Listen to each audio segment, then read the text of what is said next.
नमस्ते छात्रों। आज हम कक्षा 7वीं की जो किताब है वसंत भाग 2, इस किताब में जो तीसरा पाठ है हिमालय की पेटियाँ, इस पाठ के जो क्वेश्चन आंसर है यानी कि प्रश्न अभ्यास, इसका आज हम अध्ययन करने वाले हैं। आपके किताब में पेज नंबर 15 पर ये प्रश्न अभ्यास के रूप में ये क्वेश्चन आंसर दिए गए हैं, जैसे कि आप इधर देख सकते हो। इसमें लेख से आगे लेख से लेख से आगे और अनुमान और कल्पना के आधार पर क्या दिए गए हैं, क्वेश्चन आंसर दिए गए। अभी लेख से मतलब पाठ के आधार पर प्रश्न, लेख से आगे मतलब पाठ के आधार पर और बाहर के कुछ क्वेश्चन, ऐसे ये क्वेश्चन यहाँ दिए गए। तो लेख से में जो पहला क्वेश्चन है वो है, नदियों को माँ मानने की परंपरा हमारे यहाँ काफ़ी पुरानी है, लेकिन लेखक नागार्जुन उन्हें और किन रूपों में देखते हैं। यानी कि इस प्रश्न में क्या दिया गया है कि नदियों को माँ मानने की परंपरा बहुत पुरानी है, हम पुराने ज़माने से नदियों को माँ मानते हैं, लेकिन लेखक यानी कि नागार्जुन नदियों को किन किन रूप में देखते हैं, इसका आंसर हमें देखना चाहिए। तो देखो, पाठ का अध्ययन करते समय हमने देखा था कि लेखक ने नदियों को अलग अलग रूपों में देखा है। जैसे कि हिमालय में बहने वाली जो नदियाँ है, उन नदियों को लेखक ने हिमालय की बेटियाँ कहा है। उसी प्रकार लेखक कहते हैं कि ये नदियाँ किसी की प्रेयसी भी हो सकती है, क्योंकि ये नदियाँ किसी के मिलने के लिए इतनी आतुर हो जाती है कि वो अपनी भागते हुए दौड़ते हुए क्या करती है, उस प्रेमिका को, उस प्रेयसी को या अपने प्रेमिका को मिलने के लिए वो चली जाती है। यानी कि यहाँ प्रेयसी के रूप में भी वो कहते हैं। लेखक आगे कहते हैं कि ये किसी की बहन भी हो सकती है, यानी कि लेखक ने नदियों को बहन के रूप में भी कहा गया है। जैसे कि अंत के पंक्तियों में नागार्जुन ने सतलज नदी को बहन कहा है। तो लेखक इन नदियों को अलग अलग रूपों में देखते हैं, जैसे कि प्रेमिका के रूप में देखते हैं, बहन के रूप में देखते हैं, माता के रूप में देखते हैं, अलग अलग रूपों में देखते। तो ये आंसर हमें इधर लिखना चाहिए। तो देखो, मैंने यह लिखा है, लेखक नदियों को माँ मानने की परंपरा से पहले इन नदियों को श्री के सभी रूपों में देखता है। यानी कि माँ मानने से पहले लेखक नदी को किस रूप में देखते हैं, तो श्री के रूप में देखते हैं, जिसमें उन्हें उसे बेटी के समान प्रतीत होती है। यानी कि वो नदी किसके समान प्रतीत होती है, बेटी के समान प्रतीत होती है, और इसीलिए लेखक ने नदियों को हिमालय की बेटियां कहा है। इसलिए तो लेखक नदियों को हिमालय की बेटी कहता है। कभी वह इन्हें प्रेयसी की भांति प्रेममयी कहता है। जिस तरह से एक प्रेयसी अपनी प्रियतम से मिलने के लिए आतुर है, उसी तरह ये नदियाँ सागर से मिलने को आतुर होती है। यानी कि जिस प्रकार प्रेमिका और प्रियकर यानी कि प्रेयसी और प्रेममयी जो प्रियतम होता है उसे मिलने के लिए आतुर होती है, उसी प्रकार ये नदी भी अपने सागर से मिलने के लिए कैसे होती है, आतुर होती है। इसीलिए लेखक ने उस नदी को प्रेयसी भी कहा है। आगे लेखक कहते हैं, तो कभी लेखक को उसमें ममता के स्वरूप में बहन के समान प्रतीत होती है। तो किसके रूप में समान प्रतीत होती है, बहन यानी बहन भी वो उसे कहते हैं, जिसके सम्मान में वे हमेशा हाथ जोड़े शीश झुकाए खड़ा रहता है। यानी कि अपनी बहन के सम्मान में जो पर्वत होता है, वो पर्वत कैसे झुकाए, तो सिर झुकाए हमेशा खड़ा रहता है। तो इसी प्रकार लेखक नागार्जुन क्या कहते हैं कि नदियों को अलग अलग रूपों में देखते हैं। ये पहले सवाल का आंसर हमें इस प्रकार लिखना चाहिए। अगला सवाल है, सिंधु और ब्रह्मपुत्र की क्या विशेषताएं बताई गई है। तो सिंधु और ब्रह्मपुत्र इस नदी के बारे में जानकारी प्राप्त करते समय हमने उनकी अलग अलग विशेषताएं देखी थी। जैसे कि सिंधु और ब्रह्मपुत्र एक महानदी है, बड़ी नदियां है। इन दो महानदियों को कई सारी उपनदियां हैं जो आकर क्या करती है, मिलती है। यानी कि जैसे कि सिंधु और ब्रह्मपुत्र नदी को सतलज, झेलम, चिनाब, रावी, चंबल, यानी कि कई गंगा, ऐसे कई नदियां हैं, वो क्या होती है, इन नदियों को आकर मिलते हैं। तो इसी प्रकार ये महानदियों को सारी नदियों का संगम होता है। फिर ये भौगोलिक और प्राकृतिक दृष्टि से ये दो महत्वपूर्ण नदियां हैं। जैसे हमने नक्शा में देखा था कि सिंधु नदी चीन, भारत, अफगानिस्तान, पाकिस्तान से बहती हुई अरब सागर से क्या होती है, मिलती है। तो इसी प्रकार सिंधु ये चीन के लिए आवश्यक होती है, भारत के लिए आवश्यक है, अफगानिस्तान के लिए आवश्यक है, पाकिस्तान के लिए आवश्यक है। यानी कि भौगोलिक या प्राकृतिक दृष्टि से ये दोनों नदियां कैसी है, महत्वपूर्ण है। ये इस नदियों का उपयोग क्या होता है, तो मत्स्य के लिए किया जाता है, चावल की फसल उपजाने के लिए किया जाता है, या जल स्रोत के लिए उपयोग किया जाता है, यानी फसल हो खेती करने के लिए, मत्स्य पालन के लिए, ऐसे कई उपयोग होते हैं जिसका हम इस नदियों के द्वारा, उस नदी का जो पानी है उसका उपयोग करके हम क्या करते हैं, अपना व्यवसाय कर सकते हैं। तो इसके लिए भी ये दो महत्वपूर्ण नदियाँ होती है।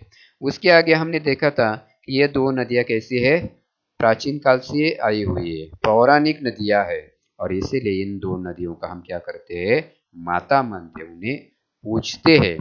तो इसी प्रकार इस सवाल का जवाब हमें लिखना चाहिए, यानी कि उनकी जो विशेषताएं वो हमें यहाँ लिखना चाहिए। जब देखो मैंने यहाँ लिखा है, पहले सिंधु और ब्रह्मपुत्र ये दोनों ही महानदी है।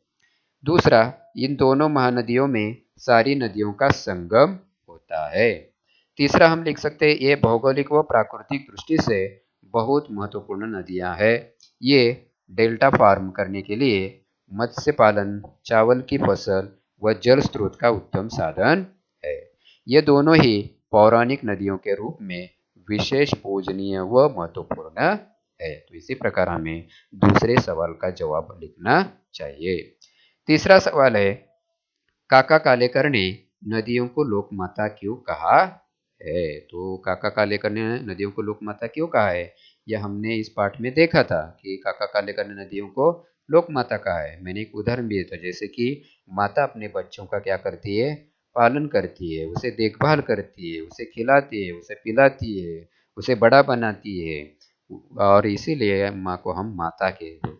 उसी प्रकार काका कालेकर भी नदी को लोक माता कहते हैं। क्यों कहते हैं, क्योंकि नदी क्या करती है, पेड़ हो, पत्थर हो, या अपने आसपास का परिसर हो, खेती हो, उन्हें क्या करती है, जल देने का काम करती है। उससे आई हुई जो मिट्टी होती है, वो मिट्टी खेत में डालकर हम उसका फसल उगाने के लिए उपयोग भी कर सकते हैं। उसी प्रकार नदी से हम मछली या मत्स्य पालन भी कर सकते हैं, और ये उपयोग होने के कारण काका कालेकर नदियों को क्या कहते हैं, लोक माता कहते हैं। तो इसी प्रकार इस आंसर का जवाब हमें लिखना चाहिए। देखो यहाँ नदियों को लोक माता कहने के पीछे काका कालेकर का नदियों के प्रति सम्मान है, क्योंकि ये नदियाँ हमारा आरंभिक काल से ही माँ की भांति भरण पोषण करती आ रही है। यह हमें पीने के लिए पानी देती है, तो दूसरी तरफ इसके द्वारा लाई गई उपजाऊ मिट्टी खेती के लिए बहुत उपयोगी होती है। यह मछली पालन में भी बहुत उपयोगी है, अर्थात ये नदियाँ सदियों से हमारी जीविका का साधन रही है। हिंदू धर्म में तो ये नदियाँ पौराणिक आधार पर भी विशेष पूजनीय है। हिंदू धर्म में तो जीवन की अंतिम यात्रा भी इन्हीं से मिलकर समाप्त हो जाती है। इसीलिए यह हमारे लिए माता के समान है, जो सबका कल्याण करती है। तो इसी प्रकार इस सवाल का जवाब हमें लिखना चाहिए। और आखिरी चौथा सवाल है लेख से, हिमालय की यात्रा में लेखक ने किन किन की प्रशंसा की है। तो ये पाठ देखते समय हमने देखा था कि लेखक ने हिमालय की यात्रा की थी, हिमालय में घूमने के लिए वो चले गए थे, और हिमालय की यात्रा करते समय उन्होंने कई चीज़ों की प्रशंसा भी की थी। जैसे कि उन्होंने हिमालय की प्रशंसा की थी कि उन्होंने कहा था हिमालय कितना बड़ा है, उनकी चोटियाँ कितनी ऊपर है, और ये अनुपम हिमालय की प्रशंसा भी लेखक ने इस पाठ में की थी। उसके साथ साथ उन्होंने नदियों की प्रशंसा की थी, और इसीलिए उन्होंने हिमालय की बेटियां कहा था उन्हें। उसके साथ उन्होंने कहा था कि जो हिमालय की पहाड़ियां है वो कैसी है, बर्फ से ढकी है, वहाँ घुमावदार मोड़ है, वहाँ बहुत सारी घाटियां है, और इसीलिए वहाँ की सुंदरता हमें देखने को बहुत अच्छी लगती है। पेड़ पौधे अलग अलग है, देवदार, चीड़, सरो, चिनार, सफेदा, कैल, ऐसे अनेक पेड़ हमें दिखाई देते हैं। मैंने आपको चित्र भी दिखाया था, उस चित्र में पेड़ भी दिखाए थे, घुमावदार मोड़ दिखाए थे, बर्फ से ढके पहाड़ दिखाए थे। यानी कि ये सभी चीजों की प्रशंसा लेखक ने इस पाठ में की थी। तो इसी प्रकार का आंसर हमें इसमें लिखना चाहिए। जैसे देखो मैंने यहाँ लिखा है, लेखक ने हिमालय यात्रा में निम्नलिखित की प्रशंसा की है। पहला, हिमालय की अनुपम छटा की, यानी कि हिमालय की प्रशंसा की है। हिमालय से निकले वाली नदियों की अटकलियों की, यानी नदियों की प्रशंसा की है। उसकी बर्फ से ढकी पहाड़ियों की सुंदरता की, पेड़ पौधों से भरी घाटियों की, देवदार, चीड़, सरो, चिनार, सफेदा, कैल से भरे जंगलों की, यानी कि इतने चीजों की प्रशंसा लेखक ने अपने पाठ में की थी। तो इसी प्रकार ये 4 सवाल लेख से आते हैं। अभी उसके आगे हमें देखना है कि लेख से आगे के सवाल। अभी लेख से आगे के जो सवाल है उसमें पहला है, नदियों और हिमालय पर अनेक कवियों ने कविताएं लिखी है। तो नदियों और हिमालय पर कई कवि ने कविताएं लिखी है। जैसे नागार्जुन ने लेख लिखा है, उसी प्रकार इन नदियों पर और हिमालय पर भी कई कवि ने कविताएं लिखी है।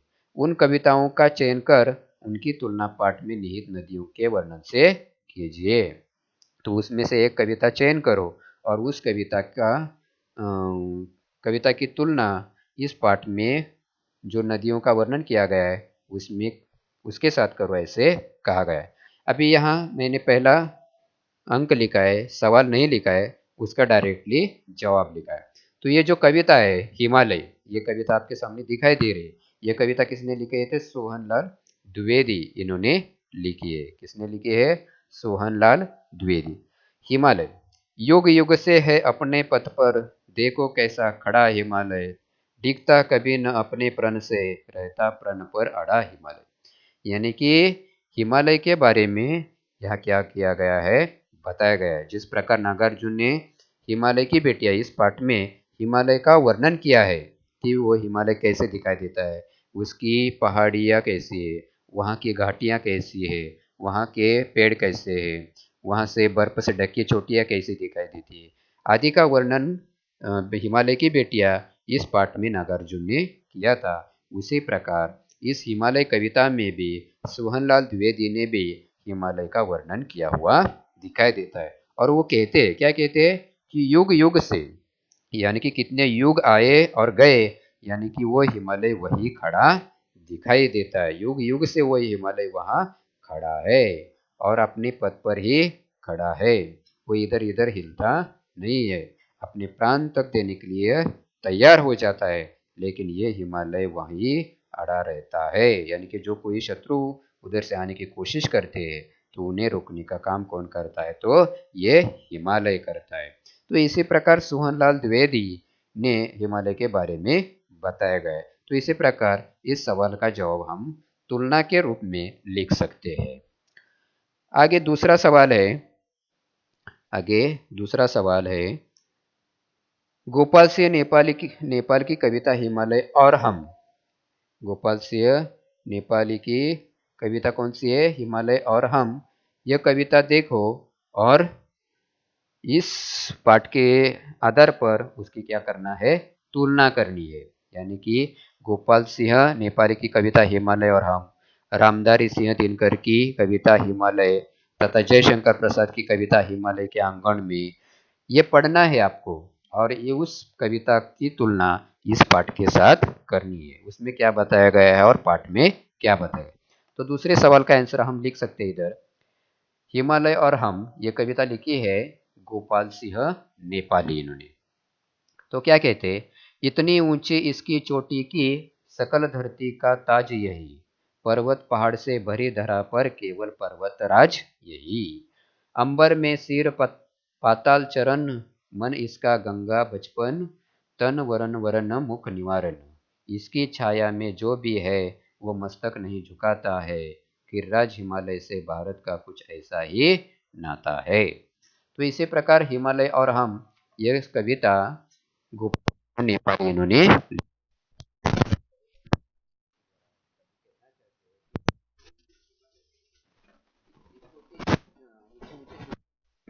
जो इस धरती से सबसे ऊपर का हिस्सा है, और इसीलिए वह चोटियां हमें क्या लगती है, ये धरती का ताज है ऐसे हमें लगता है।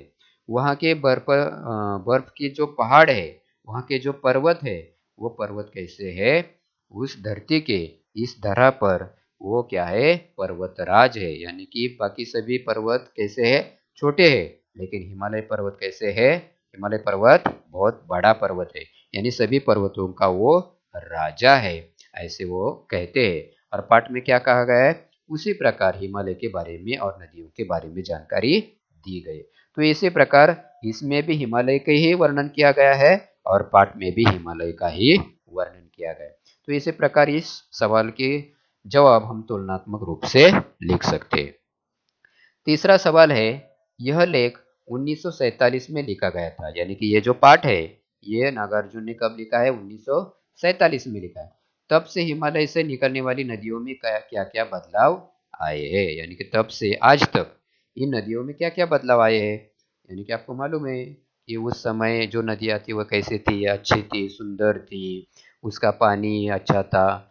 अभी हम देखते हैं कि बहुत प्रदूषण होता चला जा रहा है, इसी कारण नदियों में कूड़ा कचरा फेंकते हैं, कारखानों का पानी छोड़ते हैं, और इसी कारण नदियाँ क्या हो रही है, प्रदूषित हो रही है, और इसी कारण नदियाँ अपना रूप भी बदल रही है। तो इसी प्रकार नदियों में क्या हो रहा है, बदलाव आया है। ये आंसर हमें इधर लिखना चाहिए, जैसे मैंने यहाँ लिखा है। हिमालय से निकलने वाली नदियाँ अब अपनी पवित्रता और मूल रूप को प्रदूषण के कारण क्या हो चुके हैं, खो चुके हैं। चौथा और आखिरी सवाल है, अपने संस्कृत शिक्षक से पूछिए कि कालिदास ने हिमालय को देवात्मा क्यों कहा है। तो हमने देखा था कि कालिदास महाकाव्य लिखा था मेघदूत, और उसी प्रकार उसने यानी कि कालिदास ने हिमालय को देवात्मा कहा था। क्यों कहा था, तो हिमालय पर जो हमारे भगवान होते हैं, देवताएं, उनका क्या होता है, निवास होता है, वहाँ रहे होते हैं, इसीलिए हिमालय को देवात्मा कहा जाता है। तो इधर मैंने लिखा है, हिमालय में देवताओं का वास होने के कारण कालिदास ने हिमालय को देवात्मा कहा है। तो इसी प्रकार इन चार सवालों का जवाब हमें लिखना चाहिए। आगे जो अनुमान और कल्पना है उसके सवाल के जवाब आपको खुद को लिखने होते हैं। जैसे कि उसमें पहला सवाल है, लेखक ने हिमालय से निकलने वाली नदियों को ममता भरी आंखों से देखते हुए उन्हें हिमालय की बेटियां कहा है। आप हिमालय की नदियों को क्या कहना चाहोगे, नदियों की सुरक्षा के लिए कौन कौन से कार्य हो रहे, जानकारी प्राप्त करें और अपना सुझाव दे। तो आपको मालूम होगा कि नदियों के लिए जो कुछ हो रहा है, यानी कि नदियों की सुरक्षा के लिए आज बहुत सारे कार्य किए जा रहे हैं। जैसे कि नमामि गंगे, ये एक अभियान भारत सरकार द्वारा चलाया जा रहा है, यानी कि गंगा को अच्छा बनाया जा रहा है, जो प्रदूषण हुआ है वो कम किया जा रहा है, उसे स्वच्छ बनाने दिया जा रहा है, सुंदर बनाया जा रहा है। यानी कि इन नदियों की देखभाल करने के लिए भारत सरकार ने एक उपाय किया है, योजना का आयोजन किया हुआ हमें दिखाई देता है। दूसरा सवाल है, नदियों से होने वाले लाभों के विषय में चर्चा कीजिए और इस विषय पर 20 पंक्तियों का एक निबंध लिखिए। यानी आपको नोटबुक में लिखना है, नदियों से होने वाले लाभ यानी कि फायदे आपको क्या होते हैं, इस पर एक आपको क्या लिखना है, ऐसे लिखना है, निबंध लिखना है।